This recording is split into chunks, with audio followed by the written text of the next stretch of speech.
المتقين والصلاة والسلام على أشرف الأنبياء والمرسلين أما بعد فأعوذ بالله من الشيطان الرجيم بسم الله الرحمن الرحيم اللهم صل على سيدنا ومولانا محمد النبي الأمي وعلى آله وصحبه وبارك وسلم اللہ رب العالمین سورۃ النحل آیت نمبر 90 کے اندر ارشاد فرما رہا ہے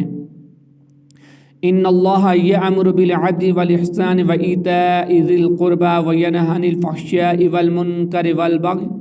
یعظکم لعلکم تذکرون۔ بے شک اللہ عدل اور احسان اور رشتہ داروں کو دینے کا حکم فرماتا ہے اور بے حیائی اور ہر بری بات اور ظلم سے منع فرماتا ہے۔ وہ تمہیں نصیحت فرماتا ہے تاکہ تم نصیحت حاصل کرو۔ ان اللہ یأمر بالعدل والاحسان، اور بے شک اللہ عدل اور احسان کا حکم فرماتا ہے۔ عدل اور انصاف کو یعنی عام فام میں یوں سمجھیں کہ ہر اقدار کو اس کا حق دیا جائے اور کسی پر ظلم نہ کیا جائے۔ اسی طرح عقائد، عبادات اور معاملات میں افراد و تفرید سے بچ کر درمیانی راہ اختیار کرنا بھی عدل میں داخل ہے۔ جیسے بندہ نہ تو دہریوں کی طرح اللہ تعالیٰ کے وجود کا انکار کرے اور نہ مشرکوں کی طرح اللہ تعالیٰ کو شریک ٹھہرانے لگے، بلکہ اسے چاہیے کہ وہ اللہ تعالیٰ کو موجود وحدہ لا شریک مانے۔ اسی طرح نہ تو یہ نظریہ رکھے کہ اللہ تعالیٰ مومن بندوں کے کسی گناہ کا مواخذہ نہیں فرمائے گا، اور نہ یہ عقیدہ رکھے کہ کبیرہ گناہ کرنے والا ہمیشہ جہنم میں رہے گا، بلکہ عقیدہ یہ رکھے کہ گناہگار مسلمانوں کا معاملہ اللہ تعالیٰ کی مشیت پر موقوف ہے۔ وہ چاہے تو اسے سزا دے اور چاہے تو اسے معاف کر دے، اور کبیرہ گناہ کرنے والا مسلمان ہے، وہ اگر جہنم میں گیا تو ہمیشہ جہنم میں نہ رہے گا، بلکہ اپنے گناہوں کی سزا پوری ہونے کے بعد جنت میں داخل ہوگا۔ یوں ہی بندہ عبادت میں اس قدر مصروف نہ ہو جائے کہ اس کی وجہ سے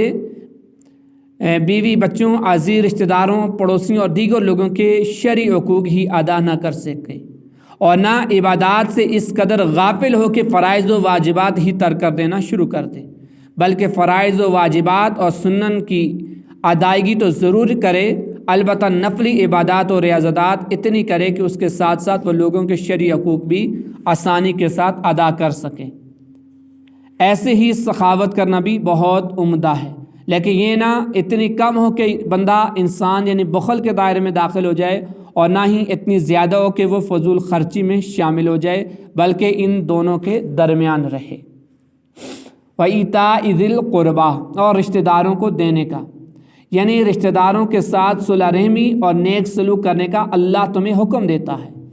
رشتہ دار قریب کے ہوں یا دور کے، اللہ تعالیٰ کے دیے ہوئے رزق میں سے حاجت سے زائد کچھ مال انہیں دے کر ان کے ساتھ صلح رحمی کرنا، اور اگر اپنے پاس زائد مال نہ ہو تو رشتہ داروں کے ساتھ محبت سے پیش آنا اور ان کے لیے دعائے خیر کرنا مستحب ہے۔ وَيَنْهَى عَنِ الْفَحْشَاءِ وَالْمُنْكَرِ وَالْبَغْيِ، اور بے حیائی اور ہر بری بات اور ظلم سے منع فرماتا ہے۔